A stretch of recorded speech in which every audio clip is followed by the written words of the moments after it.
Hi, my name is Hannah and I'm the UMSU president. And I'm Jack, UMSU General Secretary. 2020 has been a really tough year for students, and the pandemic has had a massive impact on our mental health, which has a direct impact on our ability to do our studies as well as we can.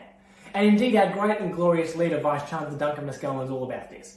He's been in the press over the last couple of weeks fighting for us, fighting for our rights and trying to get the lockdowns lifted so that our mental health isn't poorly impacted. Duncan, if you really care about the mental health of students, then why is the university introducing policy after policy which is negatively going to impact the mental health of all students? Instead of ignoring public health advice, the Vice-Chancellor could instead looking at maybe not sending policy that impacts students' mental health. The one we got this week was a real humdinger. It's designed to improve the support that students get at university, but instead it does the opposite.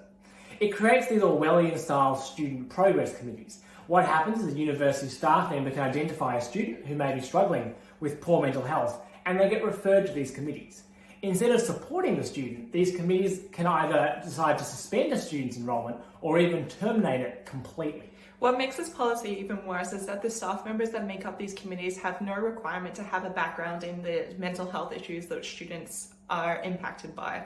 We think this is completely ridiculous and is just a one-way ticket to punishment for students that are struggling with complex mental health issues. This policy is not informed by compassion or science, and the university needs to move towards a policy which supports students with mental health issues. We'd like to hear your thoughts about this policy and how it will impact you, negatively or otherwise. You can find my email in the bio above, and as always, if you need any help with anything, please contact the UMSU Advocacy and Legal Service. Please take care.